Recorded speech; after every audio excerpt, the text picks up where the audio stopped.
Hello student, मैं हूँ रीना। आप देख रहे हो रीना एकेडमी चैनल। तो आप सभी का मेरे चैनल में स्वागत है। तो मैं अपने आज के इस वीडियो में लेकर आई हूँ आपके लिए एनसीईआरटी हिंदी की बुक कक्षा 5 का पाठ नंबर 2, जिसका नाम है फसलों के त्योहार। तो स्टूडेंट, इस पाठ में आपको जो है खिचड़ी के बारे में बताया जाएगा। इसमें इस पाठ में यही दिया गया खिचड़ी को कितने अलग अलग तरीकों से हर जगह पे मनाया जाता है और उसके क्या क्या नाम है, यही जो है इसमें है इस लेसन में। तो आइए हम लोग इसको पढ़ना और समझना शुरू करते हैं। सारा दिन बोरसी के आगे बैठकर हाथ तापते हुए गुजर जाता है। तो बोरसी बोरसी एक मिट्टी का बना हुआ कटोरे के आकार का होता है जिसमें आग जलाई जाती है और उसे घर में किसी भी जगह पर आग जलाकर आप ले जा सकते हो, उसे ही बोरसी कहते हैं। तो ये जो दी गई है फसलों के त्योहार, ये जो इसमें दिया गया है बुक में, ये पाठ जो है खिचड़ी एक त्योहार के ऊपर दिया गया है। और खिचड़ी का त्योहार हमेशा ठंड में आता है। तो ठंड में सभी लोग तो आग जला के हाथ को गर्म करते हैं ना, तो वही इसमें दिया गया है कि सारा दिन बोरसी में आग जलाकर जो है आग को तापते हुए गुजर जाता है। कहाँ तो खिचड़ी के समय धूप में गर्माहट की शुरुआत होनी चाहिए और यहाँ हम सूरज के इंतजार में आस लगाए बैठे हुए हैं। तो इसमें जो लेखक है वो कह रहे हैं कि खिचड़ी में कभी कभी जो धूप आ जाती है, इससे धूप की गर्माहट की शुरुआत होती है। लेकिन जो आज की खिचड़ी है, इसमें सूरज का सब लोग बहुत ही बेसब्री से इंतजार कर रहे हैं, आशा लगा के बैठे हैं कि सूरज निकलेगा। लेकिन पूरे 10 दिन हो गए और सूरज लापता है। मतलब पूरे 10 दिन तक सूरज नहीं निकला। आज सुबह तो रजाई से निकलने की हिम्मत नहीं हो रही थी। मतलब आज सुबह तो इतनी ज्यादा ठंड थी कि कोई रजाई से निकलने की हिम्मत ही नहीं कर पा रहा था। बाहर देखने से तो समय का अंदाजा बिल्कुल नहीं हो रहा था, लेकिन घर में हो रही चहल पहल से अब पता चल रही है। मतलब बाहर देखने से कोहरा बहुत घना था, तो कोहरे की वजह से लग रहा था कि बहुत ज्यादा रात है। लेकिन घर में कुछ लोग उठ गए थे और उनके आने जाने चहल पहल यानी उनके कदमों के आवाजाही से पता चल रहा था कि सुबह हो गई है। रह रहकर कानों में कभी चापाकल के चलने और कभी पानी के गिरने की आवाज, तो कभी किसी की हाँक लगाने की आवाज आ रही थी। मतलब जब सुबह हो गई तो रह रह के कानों में आवाज आ रही थी, जो पानी का नल होता है, नल से पानी के चलने और गिरने की आवाज आ रही थी। तो कभी किसी को बहुत तेज आवाज में कोई पुकार रहा था, जा भाग के देख कीड़ा के पत्ता आइल की ना, आज ई लोग के उठे के नहीं खे खा, बोल जल्दी तैयार हो खस। तो बच्चों, इस पाठ में कुछ सेंटेंस आपको भोजपुरी के भी मिलेंगे। तो देखिए, से भोजपुरी है इसमें। कोई कह रहा है कि जा जल्दी से भाग के देखो केला का पत्ता आया कि नहीं, और आज इन लोगों को उठना ही नहीं है क्या, जाओ बोलो जल्दी से तैयार हो जाए। अब तो उठने में ही भलाई है। मतलब जब भी कोई फेस्टिवल होता है, कोई त्योहार होता है, तो सभी लोग तैयार होकर के उस त्योहार को मनाते हैं ना। तो इसी में सुबह जल्दी उठना होता है, तैयार होना होता है। तो अब जो लोग सोए थे वो लोग बोल रहे थे कि अब मेरे उठने में ही भलाई है, क्योंकि दादी सबको जगा रही थी, चिल्ला चिल्ला के सबको बुला रही थी। तो नहा धोकर हम सभी एक कमरे में इकट्ठे हुए। तो सभी लोग नहा धोकर एक कमरे में इकट्ठे हो गए। दादा और चाचा ने क्या सफेद चकाचक मार लगी धोती और कुर्ता पहना हुआ था। मतलब जो दादा और चाचा जी थे वो बिल्कुल सफेद सफेद मार लगी हुई धोती और कुर्ता पहने हुए थे। मार क्या होता है? मार एक एक द्रव्य होता है। मतलब उसमें जो है, जो कॉटन यानी जो सूती कपड़े होते हैं उसको मार में लगा के उसको रखा जाता है, तो वो थोड़े कड़क होते हैं। समझ में आया बच्चों? तो खिचड़ी में ऐसन ठाड़ हम पहले कब्बो ना दिखनी, सारा देह कनकना देता, पापा ने कहा। मतलब पापा ने कहा खिचड़ी में इतनी ज्यादा ठंडक हम पहले कभी नहीं देखे थे। पूरी बदन जो कांप जा रही है ठंड की वजह से। शायद आज धोती में उन्हें ठंड कुछ ज्यादा लग रही थी। मतलब ऐसा लग रहा था कि पापा ने आज धोती पहनी है तो उनको धोती में ठंडक कुछ ज्यादा ही लग रही थी। सामने मचिया पर खादी की सफेद साड़ी पहने हुए दादी बैठी थी और आज दादी ने अपने बाल धोए थे। छक सफेद सेमल की रुई जैसे हल्के फुल्के बाल मतलब जो दादी थी वो मचिया पर जो है खादी की सफेद साड़ी पहनकर बैठी हुई थी और दादी ने अपने बाल को धोए थे तो उनके बाल कैसे लग रहे थे, बिल्कुल सफेद सेमल की रुई की तरह हल्के फुल्के। गौर से देखने पर भी एक काला बाल नजर नहीं आता था और दादी बिल्कुल धुली धुली सी लग रही थी। उनके सामने केले के कुछ पत्ते कतार में रखे हैं जिन पर तिल, मीठा गुड़, चावल आदि के छोटे छोटे ढेर पड़े हुए हैं। दादी के सामने केले के कुछ पत्ते लाइन में रखे हुए थे और उन पत्तों पर जो है तिल, गुड़ और चावल के छोटे छोटे ढेर लगा के रखे हुए थे। फिर हमने बारी बारी से उन सभी चीजों को छूने और प्रणाम करने के लिए कहा गया। तो सभी लोग बारी बारी से जो तिल, चावल और गुड़ रखा था उसको छुए, उसको प्रणाम किए और जब सबने ऐसा कर लिया तो उन सभी चीजों को एक जगह इकट्ठा करके दान में दे दिया गया।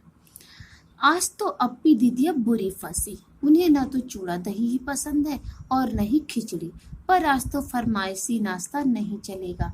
उन्हें दोनों ही चीजें खानी पड़ेगी। आज खिचड़ी जो है, खिचड़ी खाने के बाद सभी ने गया से आए तिल, गुड़ व चीनी के तिलकुट को बड़े चाव से खाया। अर्थात बच्चों, जो इसमें लेखक हैं उनकी जो अप्पी दीदिया थी उनको जो है ना तो दही चूड़ा ही पसंद था और न ही खिचड़ी।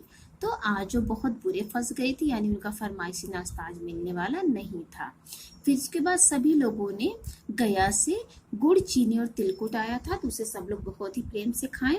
और खाते खाते जो लेखक है वो बोल रहे हैं कि खाते खाते मैं सोच रही थी कि कितनी अलग है ना यह खिचड़ी जो अभी हम मना रहे हैं। स्कूल में हम जो खिचड़ी मनाते थे उसकी अलग ही मस्ती हुआ करती थी। मतलब अपने स्कूल के टाइम के बारे में इसमें लेखक सोच रहे हैं।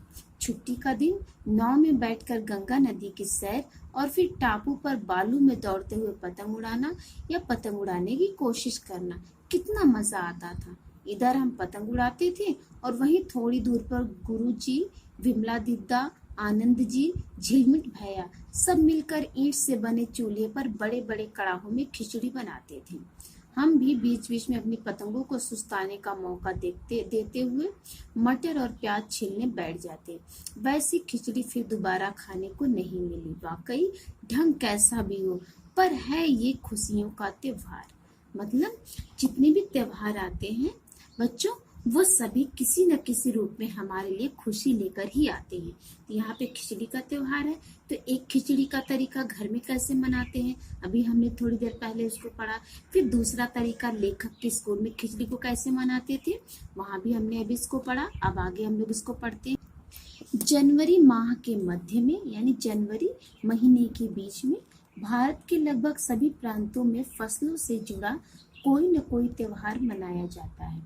कोई फसलों के तैयार हो जाने पर खुशी बांटता है तो कुछ लोग इस उम्मीद में खुश होते हैं कि अब पाला कम होगा। सूरज की गर्मी बढ़ने से खेतों में खड़ी फसल तेजी से बढ़ेगी। सभी प्रांतों और इलाकों का अपना रंग और अपना ढंग नजर आता है। इस दिन सब लोग अच्छी पैदावार की उम्मीद और फसलों के घर में आने की खुशी का इजहार करते हैं।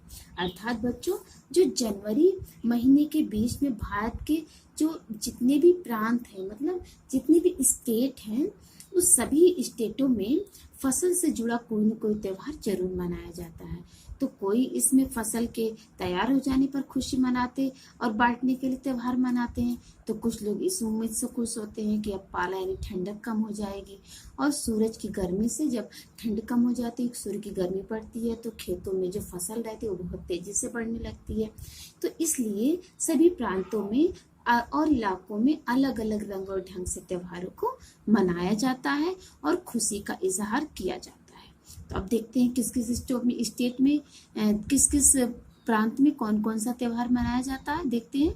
उत्तर प्रदेश, बिहार, मध्य प्रदेश में मकर संक्रांति या तिल संक्रांति, असम में बिहू, केरल में ओणम, तमिलनाडु में पोंगल, पंजाब में लोहड़ी, झारखंड में सरहुल, गुजरात में पतंग का पर्व। सभी खेतों और फसलों से जुड़े त्योहार हैं।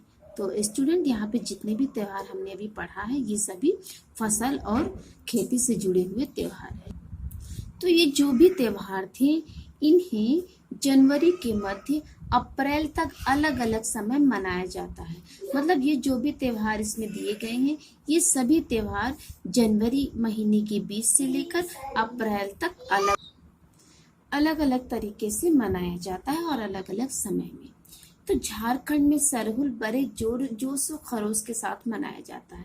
4 दिन तक इसका जश्न चलता है। मतलब झारखंड में जो सरहुल त्योहार मनता है वो बहुत ही जोश खरोश से, मतलब बहुत ही ज्यादा उत्साहित होकर सब लोग मनाते हैं और 4 दिन तक ये त्योहार चलता रहता है। और अलग अलग जनजातियां इसे अलग अलग समय में मनाती हैं। संथाल जो जनजाति है वे लोग फरवरी मार्च में, और जो ओरांव जनजाति के लोग हैं वो इसे मार्च और अप्रैल में जो सरहुल है उसको मनाते हैं। आदिवासी आमतौर पर प्रकृति की पूजा करते हैं और सरहुल के दिन विशेष रूप से साल के पेड़ की पूजा की जाती है। तो स्टूडेंट, ये जो आदिवासी हैं ओरांव और संथाल, ये लोग सरहुल को मनाते हैं, सरहुल त्योहार को, और ये जनजातियां झारखंड में मिलती हैं। और सरहुल के दिन ये लोग साल के एक पेड़ होता है उसी पेड़ की पूजा करते हैं और यही समय है जब साल के पेड़ों में फूल आने लगते हैं और मौसम बहुत ही खुशनुमा हो जाता है। स्त्री पुरुष दोनों ही ढोल मंजीरे लेकर रात भर नाचते गाते हैं। चारों ओर फैली हुई छोटी छोटी घाटियां, लंबे लंबे साल के वृक्षों का जंगल और वहीं आसपास बसे छोटे छोटे गांव लिपे पुते करीने से बुहारे और सजाए गए। अपने घरों के सामने लोग एक पंक्ति में कमर में बाहें डालकर नृत्य करते हैं। तो स्टूडेंट, ये सरहुल का त्योहार इस तरह से ये आदिवासी लोग मनाते हैं। अब अगला देखते हैं। फिर अगले दिन वे नृत्य करते हुए घर घर जाते हैं। मतलब पहले दिन तो ये लोग अपने घर को खूब साफ सफाई करके, खूब अच्छे से लीप पोत करके उसमें जो है कि घर के सामने है जो लोग नृत्य करते हैं लाइन में खड़े होकर बाहें डालकर। फिर अगले दिन ये लोग नृत्य करते करते सभी के घर जाते हैं और फूलों के पौधे लगाते हैं। दूसरे दिन वे लोग सबके घर जाकर फूल के पौधे लगाते हैं और घर घर से चंदा मांगने की भी प्रथा है। पर चंदे में वो सब क्या मांगते हैं मालूम है? मुर्गा, चावल और मिश्री मांगते हैं। फिर चलता है खाने पीने और खेलों का दौर। फिर तीसरे दिन जाकर पूजा होती है, जिसके बाद लोग अपने कानों में सरई का फूल पहनते हैं। तो इसी दिन से बसंत ऋतु की शुरुआत मानी जाती है। मतलब ये जो सरहुल का त्योहार है इसमें मतलब ये 3-4 दिन तक चलता है। पहले दिन ये लोग जो है कि अपने घर की साफ सफाई करते हैं, अपने घर के सामने लाइन बनाकर नाचते गाते। फिर दूसरे दिन नाचते नाचते जाते हैं, चंदा इकट्ठा करते, चंदे में चावल, मुर्गा और मिश्री लेते हैं। फिर इसके बाद तीसरे दिन ये लोग जो है खूब खाने पीने और खेलने का अपना जो भी रहता है उसको करते हैं। फिर उसके बाद जाकर पूजा करते हैं। फिर लास्ट दिन ये लोग अपने कान में सरई का फूल पहनते हैं। तो जिस दिन इनका ये त्योहार खत्म होता है उसी दिन से बसंत ऋतु की शुरुआत मानी जाती है। और धान की भी पूजा होती है। पूजा किया हुआ आशीर्वादी धान अगली फसल में बोया जाता है। मतलब जिस धान की पूजा होती है उस धान को रख दिया जाता है, अगले साल को फिर से उसको बोया जाता है। तमिलनाडु में मकर संक्रांति या फसलों से जुड़ा त्योहार पोंगल के रूप में मनाया जाता है। और तमिलनाडु में मकर संक्रांति को पोंगल कहते हैं और इस दिन खरीफ की फसल चावल, अरहर आदि काटकर घरों में पहुंचती है। लोग नए धान कूटकर चावल निकालते हैं। हर घर में मिट्टी का नया मटका लाया जाता है जिसमें नए चावल, दूध और गुड़ डालकर उसे पकने के लिए धूप में रख देते हैं। हल्दी शुभ मानी जाती है, इसीलिए साबुत हल्दी यानी खड़ी हल्दी को मटके के मुंह पर चारों ओर बांध देते हैं। यह मटका दिन में 10:30-12 बजे तक धूप में रखा जाता है। जैसे ही दूध में उफान आता, मतलब जैसे ही धूप से दूध उबलने लगता है और दूध चावल मटके से बाहर गिरने लगते हैं तो सभी लोग क्या बोलते हैं? पोंगला पोंगल, पोंगला पोंगल, जिसका अर्थ होता है खिचड़ी में उफान आ गया की स्वर सुनाई देते हैं। तो ऐसा जो है तमिलनाडु में मकर संक्रांति इस तरीके से मनाया जाता है और वहां पे तमिलनाडु में मकर संक्रांति को पोंगल कहा जाता है। अब देखिए अगले। दूसरी ओर गुजरात में पतंगों के बिना तो मकर संक्रांति का जश्न अधूरा ही माना जाता है। और इस दिन आसमान की ओर यदि नजर उठाएं तो शायद हर आकार और रंग रूप की पतंगे आकाश में लहराती हुई मिले। प्रत्येक गुजराती, चाहे वह किसी भी धर्म, आयु या जाति का हो, पतंग उड़ाता है। हजारों लाखों पतंगों से सूर्य भी ढक सा जाता है। और गुजरात में मकर संक्रांति के दिन सब लोग जो है पतंगे उड़ाया करते, चाहे वे किसी भी धर्म या जाति के। कुमाऊं में मकर संक्रांति को घुघुतिया भी कहते हैं। अब देखिए यहाँ पे कुमाऊं में मकर संक्रांति को क्या कहते हैं? घुघुतिया। और इस दिन आटे और गुड़ को गूंथकर पकवान बनाए जाते हैं। इन पकवानों को तरह तरह के आकार दिए जाते हैं, मतलब आटे और गुड़ को गूंथ करके उनसे डमरू, तलवार, दाड़िम का फूल, ये सब जो बनाए जाते हैं। और पकवान को तलने के बाद एक माला में पिरोया जाता है। माला के बीच में संतरा और गन्ने की गंडेरी पिरोई जाती है। यानी जो पकवान बनाए जाते हैं डमरू, तलवार, दाड़िम के फूल के आकार का, उनसे उनको जो माला की तरह गूंथ कर तैयार किया जाता है। बीचों बीच जो है माला में संतरा या फिर गन्ने की जो फांक है उसको काट काट के उसमें लगा दी जाती है। और यह काम बच्चे बहुत ही रुचि और उत्साह से करते हैं। सुबह बच्चों को माला दी जाती है तो बहुत ठंड के कारण पक्षी पहाड़ों में चले जाते हैं। उन्हें बुलाने के लिए बच्चे इस माला से पकवान तोड़ तोड़ कर पक्षियों को खिलाते हैं और गाते हैं। देखिए कुमाऊं में जो है मकर संक्रांति को घुघुतिया कहते हैं। इस दिन जो है पकवान बनाए जाते हैं और उन पकवान को डमरू, तलवार, दाड़िम के फूल के आकार का बनाकर तला जाता है। फिर उससे माला बनाई जाती है और वहाँ पे बच्चे इस काम को बहुत ही ज़्यादा रुचि और प्रसन्नता के साथ करते हैं। और वहाँ पे ये मान्यता है कि बहुत ज़्यादा ठंड के कारण पक्षी पहाड़ में चले जाते हैं, तो बच्चे जो है उस पकवान को तोड़ तोड़ कर पक्षियों को बुलाते, खिलाते हैं और गाते हैं। कौवा आओ घुघुत आओ, ले कौवा बड़ो, मौके दैजा सोने का घड़ा, खा ले पूरी, मौके दैजा सोने की छुरी। तो मतलब वहाँ पे ये मान्यता है कि जिस चीज की आप कामना करो, जो मांगते हो, वो सभी जो है सबको मिलता है। तो है ना कितने अलग अलग अंदाज मकर संक्रांति को मनाने के। कहीं दूध चावल और गुड़ की खीर बनती है, तो कोई 5 प्रकार के नए अनाज की खिचड़ी बनाता है। कई कई लोगों का सैलाब नदी में स्नान के लिए उमड़ जाता है, तो लोग ठंड में ठिठुरते रहेंगे, पर बर्फीले पानी में कम से कम एक डुबकी तो जरूर लगाएंगे। अर्थात मान्यता है कि ठंडे इसमें खिचड़ी के दिन सबको नहाना बहुत जरूरी है, चाहे वो कितनी भी ठंड क्यों न पड़ती रहे हो। इसीलिए सब लोग उस दिन नहाते जरूर हैं। और हाल यह होता है कि इन जगहों पर तिल रखने की भी जगह नहीं, मतलब किसी भी धार्मिक स्थल पर सब लोग नहाने के लिए अगर जाते हैं मकर संक्रांति के दिन, तो वहाँ बहुत ज्यादा भीड़ लगी रहती है। और तिल से याद आया, मकर संक्रांति के दिन पानी में तिल डालकर स्नान करना, तिल दान करना, आग में तिल डालना, तिल में पकवान बनाना विशेष महत्व रखता है। तो इस तरह से मकर संक्रांति बहुत ही तरीके से अलग अलग तरीके से मनाया जाता है। और तिल से पकवान बनाए जाते हैं। तिल को पानी में डालकर नहाते हैं मकर संक्रांति के दिन, और तिल को दान भी करते हैं। तो इस तरह से तिल का बहुत ही विशेष महत्व है। तो आपके घर में और इलाके में त्योहार को कैसे मनाया जाता है? इसे खिचड़ी, पोंगल, मकर संक्रांति या कुछ और कहा जाता है, या तुम फसलों से जुड़े कोई और त्योहार मनाती हो? तो आपस में बातचीत करो और आपको ये जानकर हैरानी होगी कि कई बार एक ही इलाके में रहने वाले लोग भी इस त्योहार को अलग अलग ढंग से मनाते हैं। तो बच्चों, आपने देखा ना कि जो मकर संक्रांति त्योहार है, इसको अलग अलग नामों से जानते भी हैं और अलग अलग जगहों पर इसे अलग अलग तरीके से मनाते भी हैं। तो इस तरह से एक ही त्योहार कई तरीके से मनाया जाता है। तो हमारा ये लेसन पूरा हुआ। अब हम इसकी एक्सरसाइज को करेंगे। तो इसमें पहला प्रश्न है, मौसम का अंदाज। खिचड़ी में ऐसा जाड़ा हम पहले कब्बो ना देखनी। यहाँ पर खिचड़ी से क्या मतलब निकाल रही हूँ?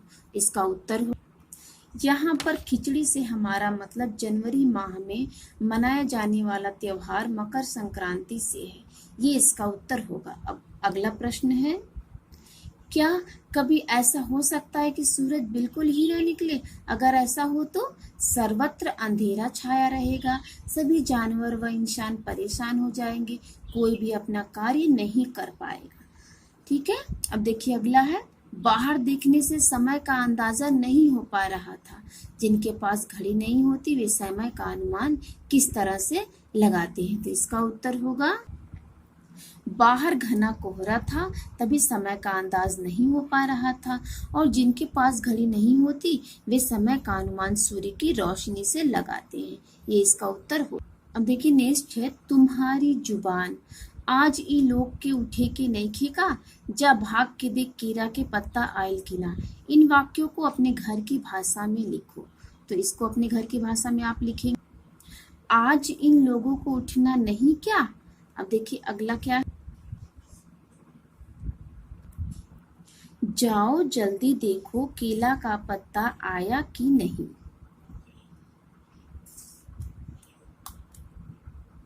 देखिए नेक्स्ट है, तुम्हें कौन सा त्योहार सबसे अच्छा लगता है और क्यों। इस दिन तुम्हारी दिनचर्या क्या रहती है। तो बच्चों देखिए, आप हमें जो है दीपावली, ईद, होली, बकरीद इत्यादि त्योहार बहुत अच्छे लगते हैं, और इस दिन हम सुबह बहुत जल्दी उठते हैं, उठ करके नहा धोकर तैयार होकर अपने त्योहार को बहुत ही प्रसन्नता के साथ मनाते हैं। अब नेक्स्ट है अन्न के बारे में। फसल के त्योहार पर तिल का बहुत महत्व होता है। तिल का किन किन रूपों में इस्तेमाल किया जाता है। तो इसका उत्तर होगा, तिल से तेल, रेवड़ी, मिठाइयाँ तथा पकवान बनाए जाते हैं। और किन किन चीज़ों से तेल बनता है, ये अगला प्रश्न है। तो सरसों, मूंगफली, सोयाबीन, सूरजमुखी इत्यादि से तेल बनता है। तो हमारी एक्सरसाइज भी कंप्लीट हो गई। ओके, थैंक यू बच्चों।